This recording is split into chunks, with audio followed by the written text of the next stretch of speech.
So, this is a follow-up ashwagandha video.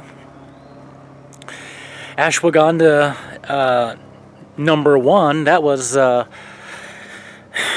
it was one of my first videos, and so it was really one of my lower quality ones. Didn't do any specific research for that video. Wasn't very polished, really wasn't very good at any aspect of that, and I basically, it was by far my most watched one, surprisingly, and so now I have all these people watching my lowest quality video, or one of them, and kind of want to add to that. I was actually just going to remake it, but I don't know, there was a lot of things to address about ashwagandha, so I didn't want to have to cover all that stuff too that I already covered, so, which wasn't a lot, but I'm going to go ahead and talk about some other things. So it's basically kind of like an add-on. So first off, somebody did mention in the comments for that video that ashwagandha is good for improving oxygenation of the blood and consequently the brain and other organs. I looked this up, and it does seem to be a thing, and it's got some research to back it up. I don't know how strong of an effect. It does have enough of an effect that carries over into physical exercise. It improves aerobic capacity and improves physical endurance. So there's that. And on a related note, it also improves power output in trained and untrained individuals. So it can be a mild performance enhancer, actually. And on yet another related note, something that it doesn't do, although the claim is often made, is that it doesn't really improve lean body mass. A lot of people say it does. It doesn't, not according to the research. I was on this one site. It was a .org, that's what they teach you in college is a good place to start when you're doing web research. They say the .orgs are typically more reliable than .coms. Well, I don't know, this is kind of a shady looking site, and it made ashwagandha sound like straight up steroids.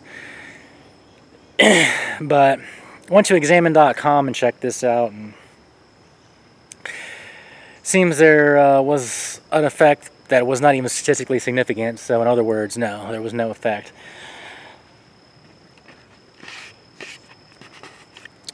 So these are two of the big, I already mentioned anxiety and libido in the other video, so I'm not going to get into that. Besides the performance enhancing effects that it does or does not have, I also wanted to mention the thyroid effects. Well, if you have thyroid problems, I think a lot of the time ashwagandha can be contraindicated, but if you're healthy, then it shouldn't be a problem. But ashwagandha does seem to boost T4, which is a thyroid hormone, and I think T3 in men, but not females. Probably more research is needed, and I don't know if it's really known why this is, but that's what it seems to be at the moment. And those are the two big effects that I wanted to add. And it's kind of interesting, ashwagandha, I did mention in my last one how it kind of increases this general feeling of vitality, and just oxygenation of the blood could very well be one of the root things that it's doing. Oh, I can't believe I almost forgot. I didn't mention this in the last video either. It's very important to mention that ashwagandha has some effects on the GABA system. It's, I guess, a mild agonist for GABA receptors. I don't know the specifics of which ones it is or isn't working on, but it does seem to work there. And so those are the studies, like kind of the research. Now, in terms of what to take, I got to admit, I just got into the research more for this recently when I was really trying to find a clear answer of what's recommended. But a apparently, if you really want to do ashwagandha right, what the consensus seems to be in the forums is that you want to get one of the two standardized... There's two specific standardized extracts. They have names. One of them is sensorial, which I believe is... I guess I pronounced that right. It's proprietary. And then there's KSM66, which is not proprietary. A lot of people make it. It's just like the names of the extracts. Like they have their own names. They're like well-known extracts. These were like had a lot of studies done specifically on them, so we know exactly about the ratios of the stuff that's in there. You know, it's good. So, actually, the general consensus seems to lean more towards the KSM 66. So that's probably the one that would be most recommended. But like I said, I haven't tried either one of these personally. So I'm gonna, maybe I'll make another follow-up video. I mean, I can just keep making these videos, you know, you're always gonna keep getting more experience and get some more reading done. But that's just some stuff to add, because I didn't really say a whole lot the first time, and if people are interested in ashwagandha, then tell you about ashwagandha. But then I didn't tell you about my experience updates either. So regarding my experience, I guess what I said about libido, or struggled to say about it, is pretty well accurate, except it's more of an acute thing. The effect kind of tapers off a little bit the more I take it consistently. So, you know, it's good for like 1 or 2 days at a time for that, and then it doesn't have that same pop. And I mean, I don't need it for that. It's just a side effect, you know. It's just, you know, even if you don't got problems with that, I mean, it's interesting.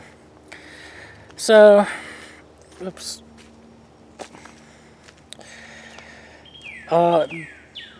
Yeah, and I think I mentioned in the first one that it does help with anxiety for me, and specifically I have noticed how it helps socially, and I think that's a lot of the people in these nootropics forums, I think, are the type of people who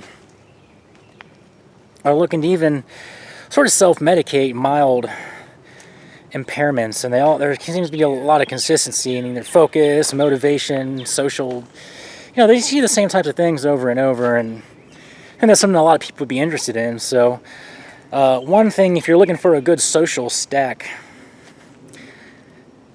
Oh, and another good thing, I haven't tried this. I don't drink a lot, but apparently, even though it's sedating,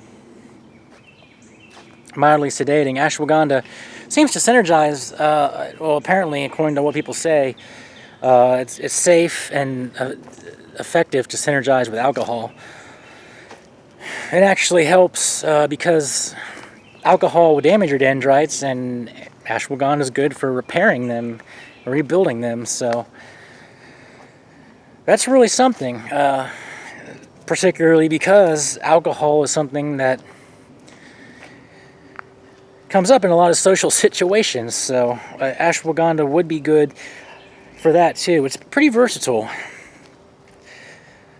You might want to use it as a sort of performance enhancer. You might want to use it socially. You might have some other sort of anxiety that you want to deal with. So these are all some things to think about.